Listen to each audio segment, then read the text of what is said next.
Chers amis, ce message est destiné à l'ensemble du clan Israël, à l'ensemble de l'humanité, et pour aussi nos amis de la chaîne de Torah Israël Torah, qui vont se charger de diffuser ce message avec l'aide de Dieu.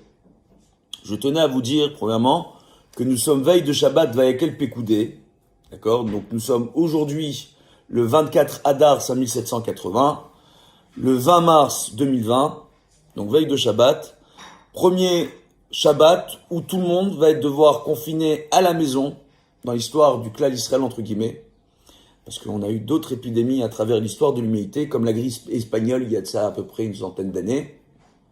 On a été aussi confinés durant ces périodes-là. Et on voit que là, on a eu l'occasion, on a un Shabbat, on va être tous confinés. En Israël, pas de transport en commun, pas de transport, rien, tout le monde confiné.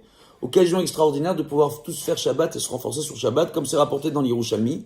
Si l'ensemble du clan Israël fait un seul Shabbat, la délivrance vient dans ce monde. Si les nations du monde savaient à quel point il était important que le clan Israël fasse Shabbat, ils viendraient pour nous forcer à faire le Shabbat. D'accord? Ils seraient prêts à sortir en guerre contre nous pour nous forcer à faire Shabbat.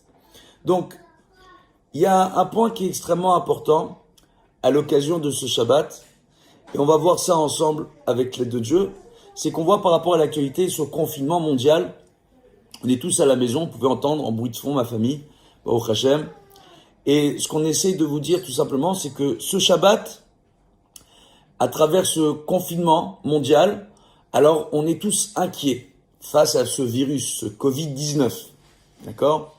On est tous inquiets, on a tous peur, on entend tous des mauvaises actualités, mais essayons de réfléchir. Il est marqué dans Masechet Psachim que Mashiach viendra Motzei Shvit, il viendra à la fin d'une année de Shemitah. D'autres disent non, mais Motzei Shvit, c'est un Motzei Shabbat.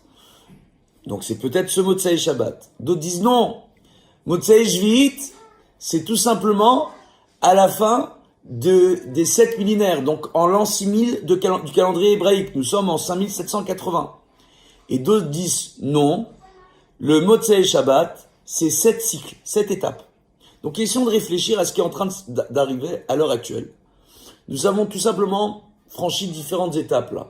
Nous voyons que malheureusement, il y a un virus qui s'étend à travers le monde, mais malgré ce virus, on voit que le taux de pollution dans le monde risque de se voir diminuer de façon grandiose, parce qu'on est tous confinés à la maison. On risque de voir les végétaux pouvoir mieux respirer sans notre pollution. On risque de voir la nature, les animaux, les poissons, pouvoir mieux se développer sans notre pollution. Donc la nature reprend ses droits. Une nature dont nous avons pris si peu soin durant ces dernières centaines d'années. Et on voit aussi, de façon extraordinaire, tout simplement que les gens qui sont confinés, le taux de criminalité, à un niveau ou à un autre, à un moment donné avec les autorités, il va finir par diminuer. Les guerres, les combats, les champs de bataille vont devoir être désertés. Et c'est un peu ce qui est en train de se passer dans pas mal d'endroits dans ce monde. On parlait de conflits en Turquie, en Grèce, etc. Aujourd'hui, on parle de confinement national en Turquie, peut-être en Grèce. Mais on voit à l'heure actuelle que les gens sont moins affairés à leur combat et plus affairés à leur confinement et leur santé. C'est l'occasion pour l'ensemble de l'humanité de réaliser que nous sommes tous les enfants d'Adam et Ève, tous les enfants d'Akadosh Baruch Hu, de Dieu, et que tout simplement nous sommes tous dans le même bateau, et que nous sommes tous garants les uns des autres, et que si nous respectons les règles de confinement, on verra cette épidémie passer plus vite. Et si on ne le fait pas, on verra cette épidémie perdurer dans le temps. Donc nous sommes tous garants les uns des autres, aussi. Et c'est quelque chose d'extraordinaire. Et on voit donc que quand on se dit comment Dieu envoie une telle chose sur le monde, comment Dieu peut faire preuve d'autant de dureté, il faut arriver à comprendre. Akadosh Baruch Hu, il ne fait pas preuve de dureté en réalité. Il est en train de nous permettre d'avoir moins de pollution. Moins de pollution, ce sera moins de malades dus à la pollution. Il est en train de mettre fin à tous les combats à travers ce monde, à toutes les guerres, entre guillemets, dans ce monde, en espérant que les leaders mondiaux vont bien comprendre le message. Il va nous permettre de nous remettre en question et peut-être qu'après ce virus, on commencera tous à nous remettre en question pour mieux prendre soin de cette planète, pour mieux prendre soin de cette maison, qui est la Terre, qui est notre seule maison, on n'a pas un autre endroit. On a beau aujourd'hui avoir mis des frontières et parler de différents pays, aux yeux de Dieu, sa création n'est qu'une. L'ensemble de l'univers n'est qu'un. Et la terre n'est qu'une, et l'humanité n'est qu'un. Ou n'est qu'une, tout simplement. Donc nous ne formons qu'un seul et grand ensemble, dont nous devons prendre soin. Be'ezrat Hashem. Et le grand chesed d'Akadosh Baruch Hu, on voit, comme il est rapporté dans le Sefer Shmot, dans la Parasha Bo, le Perek Yudbet, le Pasuk même, que les Bnei Israël ont été en esclavage et ils sont restés en Égypte durant 430 ans. Rashi rapporte ici une chose qui est extraordinaire sur ce verset, tout simplement. Il nous rapporte qu'en réalité, les 430 ans, le décompte a commencé à partir du moment où Dieu a scellé l'alliance avec Avraham Avinu, qui s'est dévoilé à Avraham Avinu. Chose qui a eu lieu 430 ans avant leur sortie d'Égypte. Les Bnei Israël, qui auraient dû rester normalement 430 ans en Égypte, tel qu'il a été énoncé à Abraham, ils devaient rester 400 ans en esclavage en Égypte.